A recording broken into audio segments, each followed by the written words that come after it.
ప్రవక్త అయిన హబక్కూకు గ్రంథం. అతడు దక్షిణ రాజ్యమైన యోదా యొక్క చివరి దశాబ్దంలో నివసించాడు. ఆ కాలంలో దేశమంతా అక్రమం, విగ్రహారాధనలతో నిండి ఉంది. బబులోను అనే ప్రమాదం ముంచుకు రాబోతున్నదని అతడు దర్శించాడు.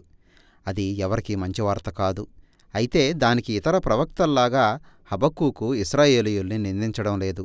అతడు అసలు దేవుని పక్షంగా ప్రజలతో మాట్లాడడం కూడా చేయడం లేదు. దానికి బదులు అతడు తన మాటలన్నీ దేవునితో నేరుగా వ్యక్తిగతంగా మాట్లాడాడు. ఈ గ్రంథం హబక్కూకు వ్యక్తిగత సంఘర్షణను, ఈ లోకంలో ఎంత దుర్మార్గం, విషాదం ఉన్నప్పటికీ దేవుని మంచితనంలో విశ్వాసముంచడానికి చేసే ప్రయత్నాలను వర్ణిస్తున్నది. నిజానికి హబక్కూకు మాటలన్నీ సరిగ్గా కొన్ని కీర్తనల్లో మనకు కనిపించే విలాపగీతాల్లాగా ఉంటాయి. ఈ రచయిత ఒక ఫిర్యాదు నమోదు చేసి ఈ లోకంలో ఉన్న బాధల, అన్యాయాల వైపుకు దేవుని దృష్టిని మళ్లించి వాటి విషయంలో ఏదో ఒకటి చేయమని దేవుణ్ణి అడుగుతున్నాడు. ఈ విలాప విధానాన్ని తెలుసుకోవడమే ఈ చిన్న గ్రంథ నిర్మాణాన్ని, దాని సందేశాన్ని గ్రహించడానికి కీలకం. 1-2 అధ్యాయాలు హబక్కూకుకు దేవునికి మధ్య జరిగిన ఒక సంభాషణలాగా ఉంటాయి. ప్రవక్త చేసిన 2 ఫిర్యాదులకు దేవుడు 2 జవాబులిచ్చాడు. మొదటి ఫిర్యాదు ఏమిటంటే, ఇశ్రాయేలులో ప్రజల జీవితం దుర్భరం అయిపోయింది. ధర్మశాస్త్రం నిర్లక్ష్యానికి గురైన కారణం చేత హింస, అన్యాయం పెచ్చుమీరిపోయాయి. అవినీతిపరులైన ఇశ్రాయేలు నాయకులు వాటిని అనుమతిస్తూ వచ్చారు. దాని విషయం ఏదైనా చెయ్యమని హబక్కూకు దేవుణ్ణి గట్టిగా అడుగుతున్నాడు గాని ఏమీ మార్పు రాలేదు. అయితే అకస్మాత్తుగా దేవుడు స్పందించాడు. తన స్వంత ప్రజలైన ఇశ్రాయేలులో ఉన్న అవినీతి గురించి తనకు బాగా తెలుసని, అందుకే వారిపై తన తీర్పును జరిగించడానికి తాను బబులోను సైన్యాలను పిలుస్తున్నానని ఆయన చెప్పాడు.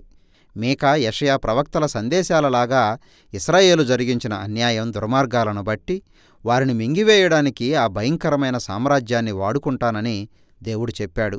అయితే ఆ జవాబుతో హబక్కూకు ఏకీభవించలేదు. కాబట్టి అతడు తన 2వ ఫిర్యాదును ముందుకు తెచ్చాడు. అతడన్నాడు, బబులోను ఇశ్రాయేలు కంటే మరీ హీనమైంది కదా. వారు మరింత అన్యాయస్తులు, మరింత హింస జరిగించేవారు. వారు సైనిక శక్తినే తమ దైవంగా మార్చేసుకున్నవారు. వారు మానవుల్ని కేవలం జంతువుల్లాగా చూస్తారు. ఒక వలలో పడిన చేపల్లాగా వారిని పోగు చేస్తారు. తమ స్వంత సామ్రాజ్యాన్ని విస్తరింపచేసుకోవడానికి వారు రాజ్యాలను, ప్రజా సమూహాలను దిగమింగేస్తారు.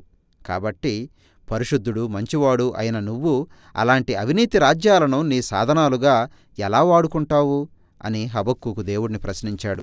దానికి ఒక వివరణ ఇవ్వమని అతడు దేవుణ్ణి గట్టిగా కోరాడు. నిజానికి అతడు తనను తాను నగర ప్రాకారాలపై నిలిచి ఉన్న ఒక కావలివాడులాగా వర్ణించుకుంటూ దేవుని స్పందన కోసం ఎదురుచూశాడు. అది రానే వచ్చింది. దేవుడు కొన్ని పలకలు, ఉలి తెచ్చి వాటిమీద తాను చూసిన దానిని చెక్కమని హబక్కూకుతో చెప్పాడు.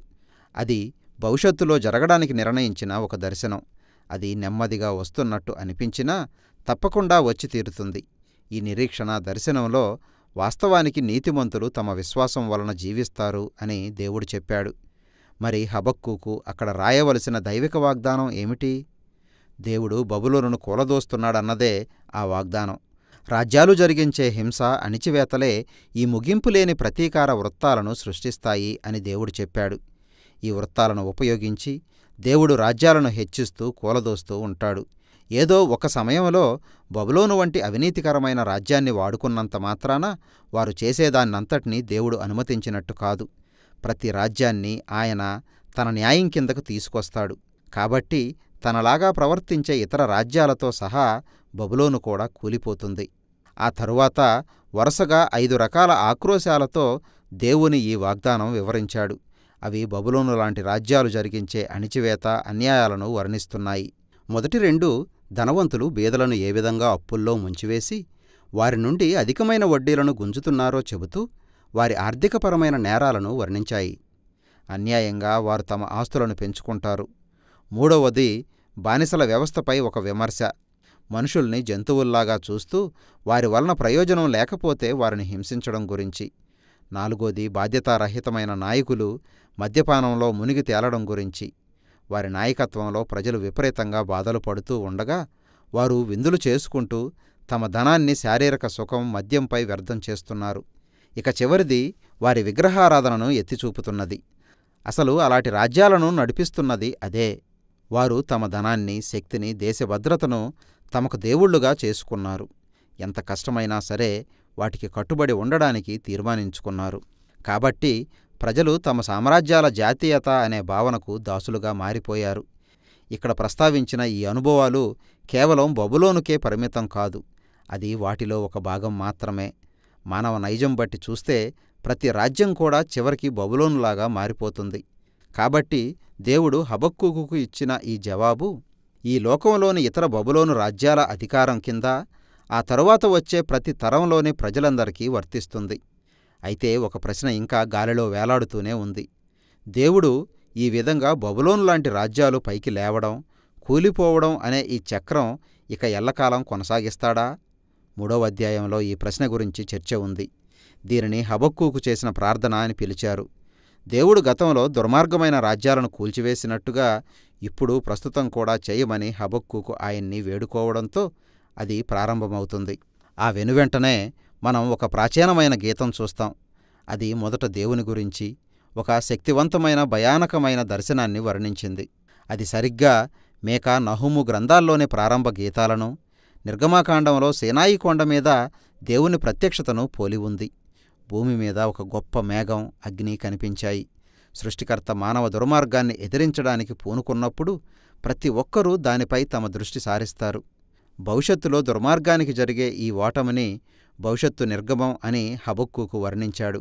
ఫరో మీద తన యుద్ధంలో దేవుడు ఒక యోధుడుగా దిగివచ్చి ఎర్ర సముద్రాన్ని చీల్చినట్టుగా దుర్మార్గపు రాజ్యంపై మరొకసారి తన తీర్పును పంపిస్తాడని హబక్కూకు చెబుతున్నాడు.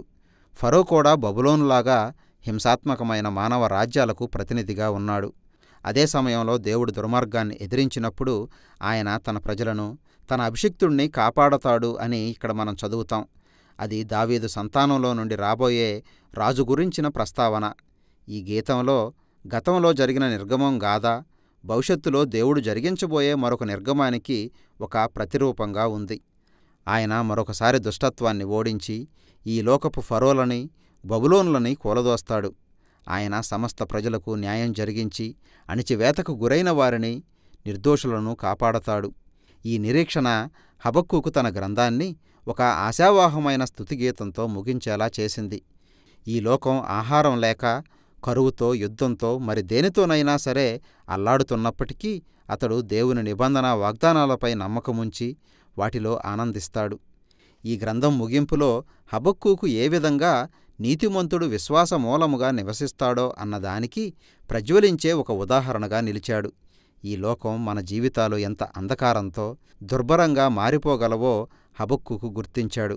దేవుడు ఈ లోకాన్ని తనకంటే ఎక్కువగా ప్రేమిస్తున్నాడని, ఒక రోజున ఆయన దానిలోని సమస్త దుష్టత్వాన్ని తుడిచివేస్తాడనే నమ్మకం, విశ్వాసంతో కూడిన ప్రయాణంలోకి మనల్ని ఆహ్వానిస్తున్నాడు. హబక్కూకు గ్రంథం మనకిచ్చే సందేశం ఇదే.